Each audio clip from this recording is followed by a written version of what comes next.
So there's a lot of different definitions of loneliness. And I think a very simple one is loneliness is the feeling we experience when there's a mismatch between the social connections we have and those that we need or want. So it's not about being physically isolated and being alone. You can be lonely and in a crowded room with people. There's a real stigma to being lonely. I think people sometimes feel that I can't tell people I'm feeling lonely because they'll think I'm not likable. But that isn't what loneliness is about. Loneliness has different dimensions. So it has a workplace dimension, it has a family dimension, it has a community dimension. And in any of those aspects, if you don't have the levels of connection that you need in any of those dimensions, so you could have really supportive friends and family people around you, but be very, very lonely at work because you don't have any high quality connections with other people in your workplace. So a lot of people don't imagine that veterinary professionals will be lonely, but as soon as you start thinking about those dimensions of loneliness, it becomes really clear really quickly that actually this is something that all of us experience at some point during our lives.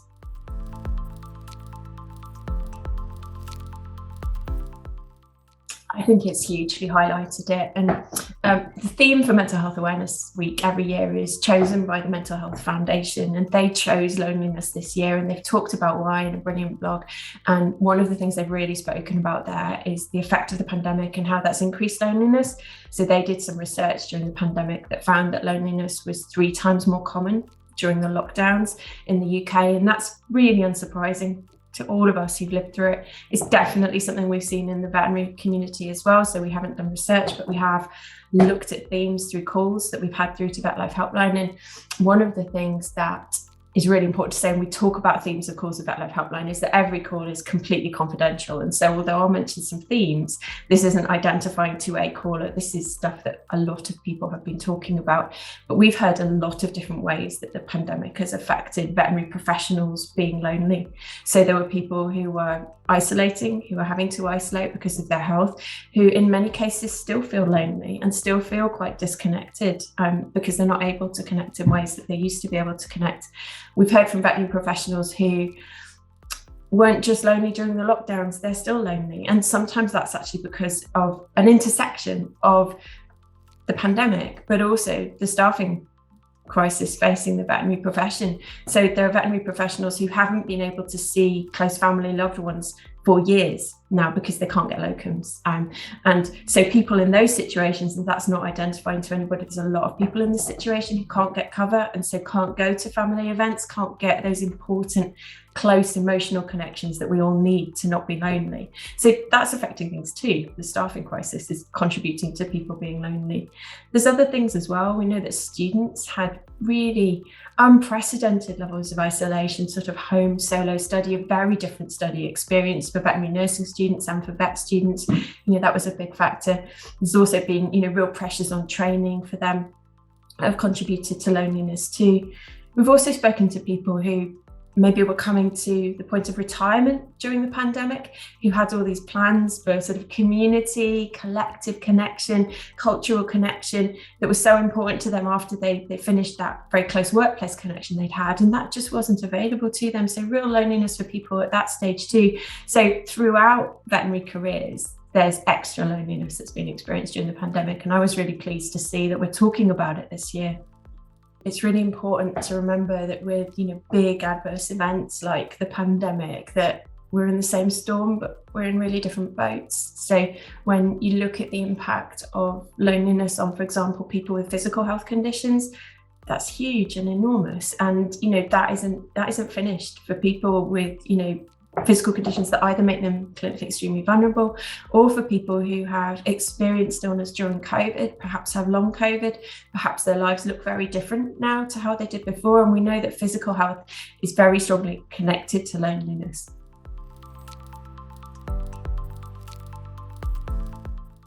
The relationship between loneliness and mental health is a two-way relationship. People with mental health conditions are at higher risk of being lonely, and loneliness also can have an impact on your mental health. That's not necessarily loneliness in the short term. So short-term loneliness is something that most of us experience during our lives, and it can sometimes be Dr. Vivek Murthy, who is the Surgeon General during Obama's administration, has written a great book about loneliness, and he described short-term loneliness in a really helpful way for me and my understanding of this. And he talked about it, short-term loneliness, being like hunger or thirst. It's an indication that you need something. It's an indication to act.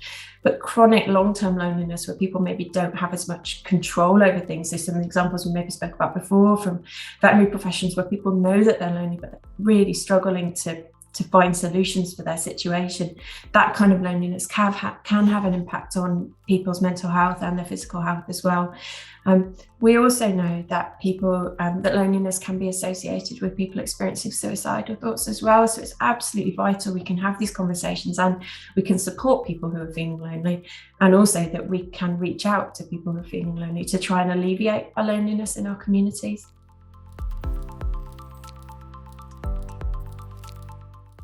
So there is research on this, and there's lots of different types of research that point to different things, lots of different dimensions. So health is one dimension. We know that people with physical health problems or mental health problems are more likely to experience loneliness. But we also know that aspects of your workplace can contribute to loneliness as well. So clearly there's people who do a lot of lone working. So you might be thinking about people particularly in ambulatory practice, farm animal, equine work, maybe house calls in small animal, but also people who do lone working at night, or people who are isolated in their work community. So maybe they don't have a wider team around them and they have a very discrete area of responsibility. We also know that people on temporary rather than permanent contracts are more likely to feel lonely. So there's aspects of really structural things to do with work and to do with the way that we work and the way that that's changed over time that can increase loneliness. People who've moved from their social networks for work are also more likely to be lonely. So thinking perhaps particularly about maybe a new graduate who's had to go a long way from where most of their social contacts are based for their job. And then particularly if they're then working long hours, and particularly if they're then working either very long or very unpredictable on call. So one of the aspects of work that can contribute to loneliness in vet that we get reported a lot, and this hasn't come up in research that's done outside of vet, but it's definitely something we hear, is when people don't have any control over their on-call and there's no predictability to it. So for example, they can't have a Tuesday evening off to join the local sports club because they might always be working, those kinds of situations. We also know that things like bullying in the workplace definitely affect loneliness. So it's very possible to be very, very lonely in a workplace surrounded by people because there's a toxic workplace environment or there's bullying. Also, some interesting research, which I think is very relevant to that certain workplace cultures increase loneliness too. So particularly workplaces where there's a lot of interpersonal competition, so you're being ranked or competing with your colleagues all of the time, where there's personal conflict or where there's mistrust. Those increase loneliness at work too. And that won't be surprising to anybody who sort of starts thinking about, well, what might make somebody lonely at work, or for people who've experienced this, so it won't be surprising too. But it's really important for organizations and for managers to think about that, if there is a workplace where there's a lot of interpersonal competition, what impact is that having on staff well-being, on loneliness, then on mental and physical health as well.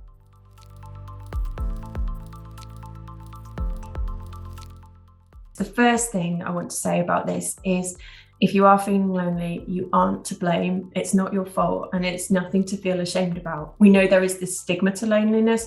As I said before, people sometimes feel that it means that I'm not likable. That's not the case at all. As we've talked about, loneliness is really complex. It's affected by lots of different things, and it can even be affected by things like where you live, what your digital connectivity is like. If you live in a very remote or rural area, for example, that can sometimes cause loneliness. So it's not your fault, is the first thing to remember. There are things you can do as individuals, which I'll talk about. But before I say those, I want to say I think it's really important that we don't just give a whole bunch of tips to individuals who are lonely and sort of say they need to sort it out. Because as you can tell from all the different factors that we talked about that cause loneliness, loneliness isn't just an individual thing. It's something that happens in places. It happens in workplaces. It happens in geographic areas. It happens among communities. So it's all of our role to sort it out and to help people. But there are things individuals can do. One of the things is quite a challenging thing is if you're feeling lonely, sometimes what can happen, think about it almost like an animal that's herd animal that's separated from its group. Your threat perception is heightened, you become more anxious, more worried, and you start to view things in a more threatening way. So one of the effects that loneliness can have is it can actually make you more lonely, because if, for example, you're feeling very lonely and someone says, oh, do you want to come for coffee? Very facile example, but we'll use it. If you've been lonely for a long time and your threat perception is heightened and you're worried, you might think, gosh, do they really mean that? Are they just patronizing me? And you might not want to go. So one of the tips to act on loneliness, if you've been feeling lonely for a long time, is try to interpret those and act the opposite way to the way you feel. So if you're feeling lonely and you've started to withdraw more and you think you just want to stay at home and be on your own, sometimes it's a case of, actually, no, I recognize here that this might be a useful thing to do. I maybe don't feel like doing it, but I'm going to act the opposite way to the way that I feel. So really challenging, really tough, but can help to break a bit of that cycle of loneliness causing more loneliness. So there's things we can think about with technology as well, and I think this is increasingly important. So technology and the way we use it can affect loneliness. It can have both positive and negative impacts, and I think this is about being really thoughtful about how it's affecting us as individuals at different times. So for example, technology can be very positive. If, for example, I'm going to a meeting in a different city and there's friends who I've got there who I haven't seen in a long time, I can use social media to message them when I'm on the train to say, hey, I've got this short notice meeting, I'm going to be in your city today, do you have any time to meet? That's a way that technology can, again, a simple example, can help to combat loneliness. If you use it to stay in touch with people who are a long way away, who you wouldn't be able to keep in touch with otherwise. However, technology can also make loneliness feel worse, and it can make us feel worse emotionally too. And just to give another example of this, and this is one that's from Dr. Vivek Murthy's book, again, a great book called Together. I'd recommend it if you want to read it. And this example is about thinking about how we use social media, particularly when we're on our own and we're kind of doom scrolling on social media. So if you're feeling, we tend to go to social media to kind of scroll through our feeds when we're maybe feeling a little bit on our own, maybe a little bit tired after a long day, maybe a little bit sad. And those are all quite normal feelings. But if you then go to social media and view people's perfect, curated, best moments, which is what a lot of social media feeds are, and you're feeling tired and a little bit sad, that can make you feel worse. So it's thinking about how we use it and how it's affecting us, and also just noticing. So one of the other things that's a tip for dealing with loneliness that, again, Dr. Vivek Murthy talks about is around connecting with yourself. So observing that in this incredibly technological society that we now live in, it's very rare to have moments where there's no white noise, where you're not constantly trying to do another thing, and this happens in veterinary work too. So I remember even when I qualified, there were times in veterinary work where you would have a little bit of downtime because another client hadn't arrived yet. Now, and that wasn't that common, but it did happen. So whereas now, or you'd be driving in between calls and there'll be an area of, where the radio didn't connect, and so there was nowhere anyone could contact you. Now that is so rare. So in all of those moments, we're often optimizing our work, and we're working in all of those moments. If I'm waiting for a train, I'll be working, and all of those things. So there's very few times in life to actually get to know yourself and get to observe your own emotional reactions. So if I've been in a meeting maybe and somebody said something to me that was difficult and I haven't had chance to observe my emotional reactions, we don't have time to process those things as much. And so sometimes one of the things that's actually advice for dealing with loneliness is taking time just to be and to connect with yourself and to have time to think about how the day's been. So finding those times, and whether it's when you're doing something else or whether it's when you're just being, but valuing that as an important way to use time as well. Another tip would be to actually protect time to connect with the people that you love and you care about. So thinking about these really supportive, close, confiding, emotional connections that are so important in that very close dimension of loneliness. And thinking about trying to do those without interruption. So obviously the key interrupter here is going to be technology, whether it's the on-call phone, whether it's the work WhatsApp group, whatever it is, thinking about how can I make, even if it's just 15 minutes, to pay full attention to my partner or to my children or to my friend or to my parents, whoever it is that you're going to pay that full attention to and be fully present with. And so it's thinking about, well, which are the days that I can do this? Because yes, when the on-call phone's there, it might be very difficult. But on a day when you're not on call, thinking about how can I actually fully connect with these people and how can I be present for them? And when you first try it, if you've got out of the habit of doing it, it can feel quite strange and it can sometimes feel a little bit difficult. You kind of want to reach for all the distractions, but actually it can be really helpful as well.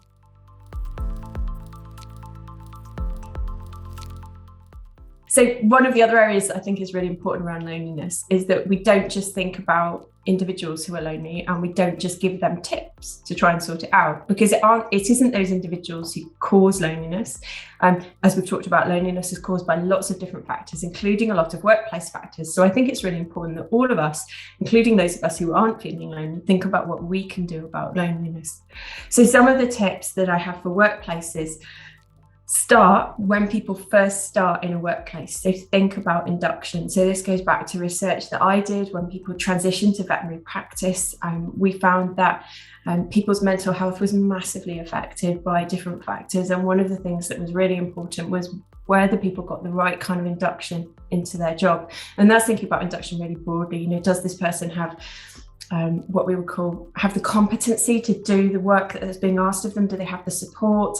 Is the level of responsibility that you're giving them, does that fit with the training and the skills and the experience that they have? Particularly with the experience, that's a really important issue for new graduate vets. Is there a gap between the experience they have and the level of responsibility that they're being given, particularly out of hours? So think really carefully about induction. I've got a lot more advice about that in some of the writing that I've done. I would also say tackle discrimination. We know that there's an issue with discrimination of many forms in vet, and that this is a major contributor for individuals experiencing it, to loneliness, to mental health difficulties. And it's very, very important we think about that structurally and we think about discrimination at a workplace level. It's not acceptable that we still have that discrimination in our professions. We need to act on it, and we all need to act on it. That's how we're going to solve it. I think another thing that's really important is providing spaces for people to connect. So we know during the pandemic, veterinary teams were split and we were separated. That was the idea, to create this distance socially between people. That's caused a lot of challenges for veterinary teams that were split, teams that were bubbled, teams where people were doing solo or home working. It's really tough. It's been really hard for some people to reintegrate, and for those teams to build up those bonds again. One thing that's really important when you're thinking about workplace resilience is don't think about resilience as a quality that exists within individuals. Think about it as something that exists in the bonds between people in teams. That's a much better way to think about resilience when you're managing a group of people. So those bonds in between people in teams are really important.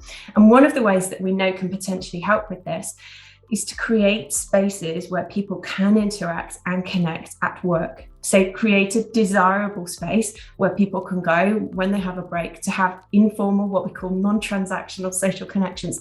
So they're not having a meeting where they're being told they must talk to this other person. They're actually just able to have a conversation, maybe over a coffee, about maybe something that's been tough that morning, maybe something that went really well on the weekend on call. They can have those kind of conversations. Those are really important. So break spaces and the quality of break spaces is really important. Now, I know a lot of veterinary practices architecturally pose huge challenges to this. I've worked in practices where there is no break space. I've been in practices where you never get back to the practice in the day, but you can think creatively about this and about ways to connect. I know that that's challenging, but this is important, finding ways for staff to connect with each other. So think about what you can do with what you have. We also know that support from immediate line managers is very important in workplace wellbeing, and this is important in both preventing bullying, both managing bullying if bullying is occurring, but also ensuring that people are well supported at work and that their needs are being met. And so another thing that you can do to tackle loneliness at quite a structural workplace level is to ensure that line managers have the time to manage, because we know that in veterinary practices, very frequently line managers have multiple different roles, often clinical roles as well. So make sure line managers have the time to manage, and make sure that they're trained and skilled in active listening. So there's evidence that line managers who are skilled in active listening can help with workplace wellbeing. So make sure they've got the time and the skills to do that. Also remember that active listening is not just about hearing what someone says, it's about paying attention to it, having an open-minded attitude, and then being able to adjust in response to what you hear. So it's not about kind of tokenistic listening, as in I'll listen to this problem and I won't act on it. It's actually about being able to adjust and to do something in response to the things that you're hearing. So that's a really important part of workplace listening too. Finally, for what workplace can do, I would say compassionate leadership is very important, and there's evidence that supports this. So creating a culture where people can be vulnerable is really important. So a lot of veterinary practices I've come across, everybody there feels they have to have this facade at all times that everything's perfect and fine, because there's this big pressure that we all have to be okay all of the time. You can imagine if we all have to be okay all of the time, and you're maybe having a day where things aren't okay, or you're feeling a bit vulnerable, the quality of connection you're going to have if you're having to pretend that everything is fine is going to be very superficial or poor. And the thing that matters in loneliness is not the number of connections you have, it's the quality of those connections. So if you create workplaces where it is possible for staff to say, hey, it's a bad day, or hey, I'm actually struggling with this, I need a bit of support, you're much more likely to have higher quality connections in that space and to have fewer lonely people. We can also think about other people and what we can do for other individuals that we know. I would say, again, make time for that quality connection with family and friends that we were talking about before. So try and have that non-distracted 15 minutes, even if it's only 15 minutes. I would also say that it's really important that we actively reach out to others. So sadly, research shows that people are less likely to want to befriend someone who's lonely. So again, we need to think about this and we need to act. So if you're aware of someone who might be lonely, you don't need to reach out to them and tell them, I think you're lonely. You reach out to them and try and connect socially with them, offer them support with things they need support with, make sure that you're making time for them, listen to them. Even if it's only, again, 15 minutes a week that you're making for another person, that can make a small difference. And it's about everybody doing something about loneliness.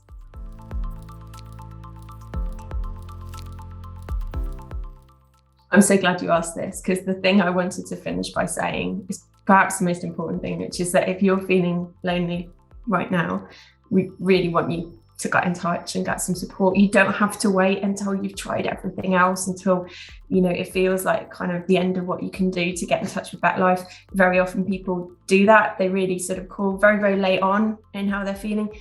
Don't do that. Just call us if it's a bad day. If you're feeling a little bit alone and you want to chat, we're absolutely there for that. So there's 3 services that Vetlife offer. We offer a helpline and email service, and those are 24 hours a day, every day of the year. You can get in touch with our helpline at any time. And those are answered by trained professionals from the veterinary community. So it's peers who will have an understanding of the things that you're talking about, and they're trained in active, confidential listening. So as well as the helpline and the email service, both of which are completely confidential, there's no need to worry about anything going anywhere else. You can even make up a name when you get in touch. We're not going to try and find out who you are. That's not part of what we do. We also have mental health support, which is professional mental health support, and we have financial support available for vets in financial crisis. And those are both important in tackling loneliness as well. As we've talked about, loneliness has a close relationship with mental health problems. And one of the important things to remember about mental health is that mental health problems are treatable, that can get better. People can feel better, and often when you're unwell, it doesn't feel that way, but they absolutely can. So if you've got mental health needs that are unmet, so you're maybe not able to get the support that you need, or you don't know how to start looking for it, get in touch with our helpline. We can refer you through to our health support service, which provides mental health support to vets, vet nurses, and students who've got unmet mental health needs. And that's provided by mental health professionals. It's free to access. We provide that as a charity. The final part of our support is the financial support service, and this is available to vets who are in financial crisis because of their health, or to dependents of vets who are in financial crisis. And we can provide grants or one-off gifts to people to help support them through really difficult times.